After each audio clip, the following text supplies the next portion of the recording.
આજે આપણે સક્કરિયાને કઈ રીતે બાફવા અને કઈ રીતે શેકવા એની બે રીત જોઈશું।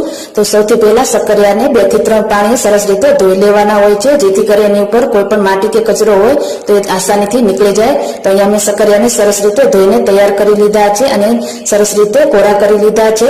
તો સૌથી પહેલા આપણે બાફવાની રીત જોઈ લઈશું।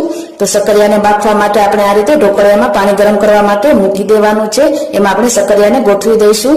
જો તમે કુકરમાં ડાયરેક્ટ પાણીમાં બાફશો તો સક્કરિયા તમારા પાણી ચડી જાય છે અને સક્કરિયા મેશ થઈ જાય છે। તો આ રીતે તમે ઢોકળિયામાં બાફશો તો તમારા સક્કરિયા એકદમ સરસ રીતે બફાઈ જાય છે।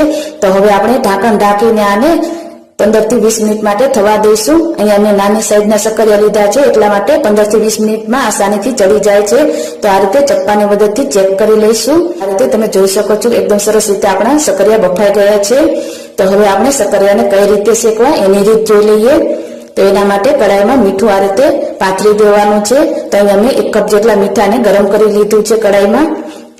તો હવે એની ઉપર આપણે એક કોઈ પણ સ્ટેન્ડ કે વાટકી રાખી દેવાની છે, એની ઉપર આપણે સક્કરિયાને મૂકી દઈશું। જો તમારી પાસે આ રીતનું સ્ટેન્ડ ન હોય તો વાટકી રાખીને ઉપર ડીશ તમે રાખી શકો છો। તો હવે એમાં આપણે સક્કરિયા ગોઠવી દઈશું। ચૂલા પર સક્કરિયાને શેકીએ છીએ એવો ટેસ્ટ આવે છે। તો આ રીતે સક્કરિયા બધા ગોઠવી દેવાના છે। થાળી સેટ કરી લઈશું અને વજન મૂકી દઈશું, જેથી કરીને હવા બહાર ના આવે અને સરસ રીતે આપણે સક્કરિયા શેકાઈને તૈયાર થઈ જાય।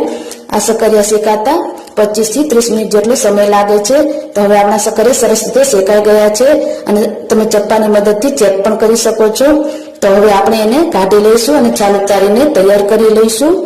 આપણા સરસ રીતે સક્કરિયા શેકાઈને તૈયાર થઈ ગયા છે। તમે જોઈ શકો છો કે આસાનીથી સરસ રીતે છાલ નીકળી જાય છે અને હું તમને આ રીતે તોડીને પણ બતાવી દઉં। જે રીતે આપણે ચૂલાનો ટેસ્ટ આવે છે સક્કરિયા શેકતી વખતે, એવો ટેસ્ટ આ સક્કરિયામાં પણ આવે છે। તો આ રીતે શેકેલા સક્કરિયા પણ તમે ઘરે આસાનીથી બનાવી શકો છો। વિડીયો પસંદ આવ્યો હોય તો આવા જ નવા વિડીયો જોવા માટે ચેનલને સબસ્ક્રાઇબ કરવાનું ભૂલતા